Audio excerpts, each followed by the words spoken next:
This one mistake could be ruining your LinkedIn networking and job search. So let me tell you this. I have some of my students who are really technically great. They were able to analyze like WannaCry, BTA. They were really building their skills so fast. They're so smart, very intelligent. But there's one thing that holds them back from finding a job into the market. I started to see, okay, they are really great. Why not to share your work with the people on LinkedIn? Put yourself out there, write a blog about the malwares you have analyzed, talk to people, and so on. And then I realized that there's one problem that I always see in their messaging with different managers, threat researchers in big companies. Their messaging is so unprofessional. And let me tell you this, I know that it's okay to have a bit of social chatting rather than having like a very formal messaging. Like it's okay to use a bit of emojis, it's okay to build a personal connection, but it's not okay to have a chat that is the same as you do in the gaming in PUBG, for example, or with the hackers on different chatting platforms like Discord or the gaming chat or things like that. You really need to be careful about this. I see that they use like, let's say, bro or buddy and use the you as means you, or use R, use all small, even the I.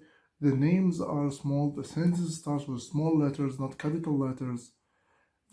Small mistakes like that, or really bad grammar. All of these mistakes together can give a bad impression about that person. You would ask me, so why companies or why managers should care about that? I mean, if he has the skills and he is really technically very well, why they do care about it? I will tell you. Because there is so many people in the reverse engineering space, in the hacking space, who are not really into the white hat hacking, or they are not into the pen testing, or they are not into the malware analysis only. They have other work when they do the black hat side. And companies wants to stay away from them because they could be not following the company ethics or code of conduct, or even they are a bit unprofessional and they don't know the rules, sharing too much on social media with company secrets, or doing something that is black hat or gray hat while they are working in the company, and they embarrass the company with what they are doing.